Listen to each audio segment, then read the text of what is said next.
The bottom line کے ناظرین کرام السلام علیکم۔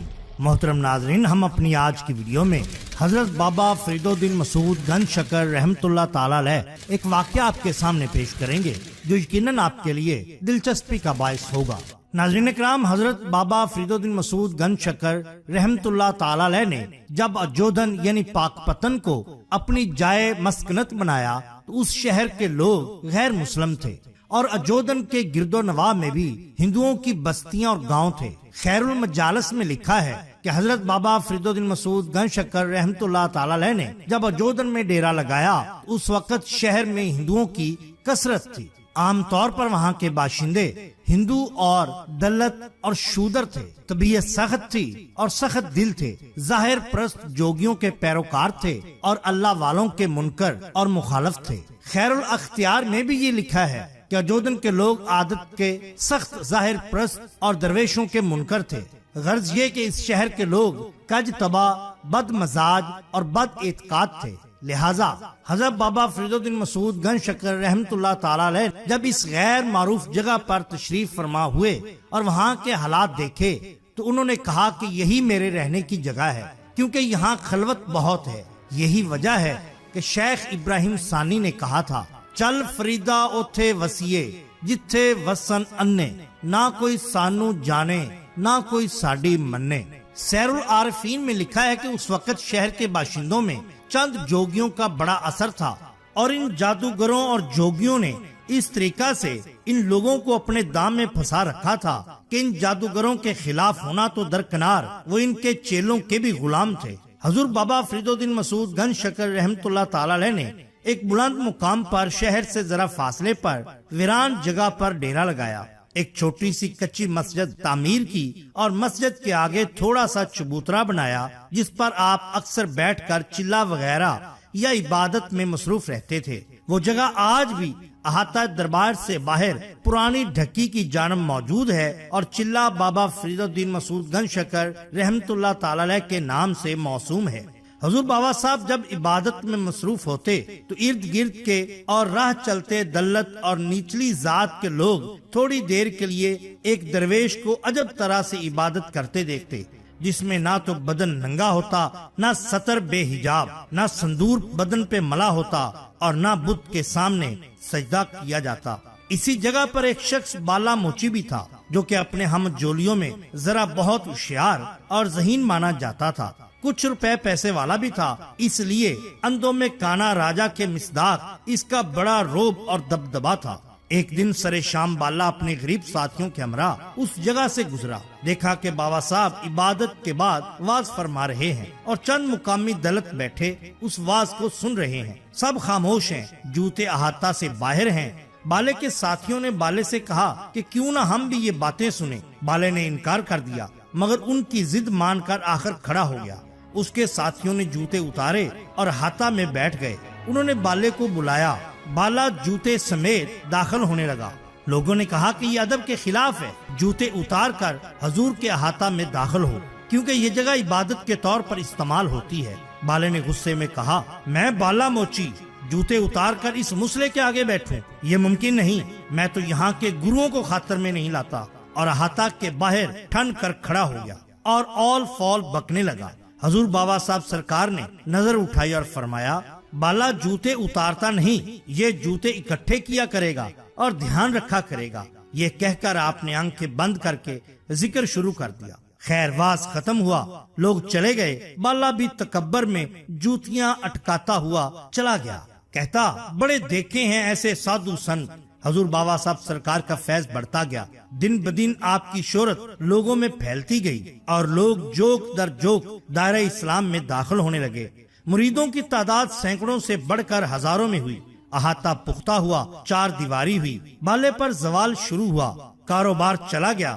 یکے بعد دیگرے اس کے بڑے بیٹے جو کاروبار کیا کرتے تھے اس دنیا سے چلے گئے۔ آخر حضور کا کہنا درست ثابت ہوا۔ وقت نے دیکھا، مورخ نے درج کیا کہ وہی بالا موچی جو اپنے آپ کو سب سے اوپر سمجھا کرتا تھا، جو تکبر میں جوتیاں اٹکایا کرتا تھا، آستانہ عالیہ کے باہر پاپوش کی حفاظت کرنے لگا، چند پیسے کماتا۔ یہی نہیں بلکہ اس کی 4 نسلیں आस्ताना आलिया के बाहर लोगों के जूते इकट्ठे करती और ध्यान करती। नाज़रीन इकराम, गुस्ताख औलिया गुस्ताख रसूल होता है और गुस्ताख रसूल हमेशा हमेशा के लिए जलील होता है। सदियों पहले की बात है। पंजाब की एक जरखेज वादी में सतलुज के किनारे एक शहर बसा करता था जिसका नाम था गढ़वा। शहर अपनी रोशन गलियों, बुलंद इमारतों और सोने चांदी के अंबार से मशहूर था। मगर जितनी रोशन थीं इसकी दीवारें, उतनी ही अंधेरी थी लोगों की रूह। लोग रोजाना झूठ बोलते, शराब पीते और खुले आम बेहयाई का मंजर दिखाते। हलाल हराम का फर्क मिट चुका था। किसी के दिल में अल्लाह का डर न था। इंसान सिर्फ माल का भूखा था। इज्जत और हया मर चुकी थी। गढ़वा के करीब ही बहता था एक पुरसुकून दरिया, दरिया सतलुज। मगर उस दरिया का पानी अब भी उनके गुनाहों का बोझ बर्दाश्त कर रहा था। बस एक दिन सब्र का पैमाना भर गया। एक अंधेरी रात थी। आसमान पर काले बादल छाए हुए थे। पहले तूफान आया, फिर बिजली गिरी और फिर एक ऐसी आफत टूटी जो लोगों ने कभी देखी न थी। जमीन फट गई, आग के शोले उठे और दरिया अपने किनारे तोड़ता हुआ शहर में घुस आया। हर तरफ चीखें थीं, बचा कुचा माल जमीन में दफन हो गया। इमारतें मिट्टी बन गईं और शहर एक तबाहशुदा ख्वाब बन गया। जो कुछ रह गया था उसे वक्त की गर्द ने टीलों की शक्ल में छुपा दिया। बुलंद और बाला मिट्टी के टीले, जिनके नीचे सोना, चांदी और शहर की बर्बादी की दास्तान सोई हुई थी। सदियां गुजरी। फिर एक दिन दोबारा इस जगह पर जिंदगी ने अंगड़ाई ली। एक हिंदू राजा ने इस जगह को फिर से बसाया। उसने यहाँ एक छोटी सी बस्ती बनाई, मंदिर बनवाए, बाजार सजाए और लोग जमा किए। मगर उस बस्ती के अंदर अब भी वही पुरानी हवा चली, नफरत, तअस्सुब और शिर्क। इसी दौर में एक रूहानी शख्सियत, एक फकीर, एक वली, हजरत बाबा फरीदुद्दीन गंशकर रहमतुल्लाह अलैह इस जमीन पर कदम रखते हैं। उनके कदमों के साथ एक नूर चलता था। जहां वो चलते वहां रूहानियत का पैगाम मिलता। वो फकीरी लिबास में थे, मगर बात करते तो आसमान झुकता महसूस होता। जब बाबा फरीद ने इस बस्ती की हालत देखी तो उनका दिल रो दिया। उन्होंने राजा के सामने हक की बात रखने का फैसला किया। एक दिन बाबा फरीद उस राजा के महल गए। राजा ने उनका मजाक उड़ाया, कहा, तुम फकीर लोग हमें क्या समझाओगे? हमारे पास ताकत है, तुम्हारे पास क्या है? बाबा फरीद ने मुस्कुराकर कहा, हमारे पास खुदा है और तुम्हारे पास खौफ। फिर एक अजीब मुकाबला शुरू हुआ। राजा ने अपने जादू टोने, मंदिरों के पुजारी और दौलत का सहारा लिया। मगर बाबा फरीद ने सिर्फ जिक्र, दुआ और सब्र से काम लिया। उनका जिक्र, उनकी तस्बीह और रूहानियत का निजाम ऐसे चला कि बस्ती के लोग धीरे धीरे उनकी तरफ खींचने लगे। लोगों के दिल बदलने लगे, शिर्क छूटने लगा, सच्चाई और रूहानी नूर उनके चेहरों पर चमकने लगा। राजा बेचैन हो गया। फिर एक दिन जब लोग जमा हुए और बाबा फरीद ने कुरान की तिलावत की तो आसमान से एक रोशनी जमीन पर उतरी। उसी वक्त राजा का दिल पिघल गया। उसने बाबा फरीद के कदमों में गिरकर माफी मांगी।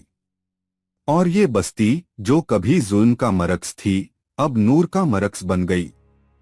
यहाँ बाबा फरीद ने अपना खानकाह बनाया। हर तरफ से मुरीद आने लगे।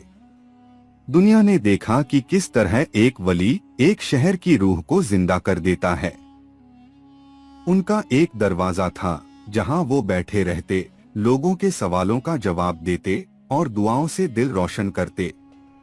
लोग कहते हैं, एक रोज बाबा फरीद ने फरमाया, जो सच्चे दिल से इस दरवाजे से गुजरे उस पर जन्नत के दरवाजे खुल जाएंगे। तब से इस दरवाजे को कहा गया बहिश्ती दरवाजा। आज भी हर साल हजारों लोग पाकपटन आते हैं। बाबा फरीद के मजार पर हाजिरी देते हैं, बहिश्ती दरवाजे से गुजरते हैं, रो रो कर अपने गुनाहों की माफी मांगते हैं। गढ़वा का तबाह शहर, सतलुज का रवान पानी और बाबा फरीद का रूहानी पैगाम, ये सब हमें याद दिलाते हैं कि जब जुल्म बढ़ जाए तो एक फकीर का असर ताकत से ज्यादा होता है।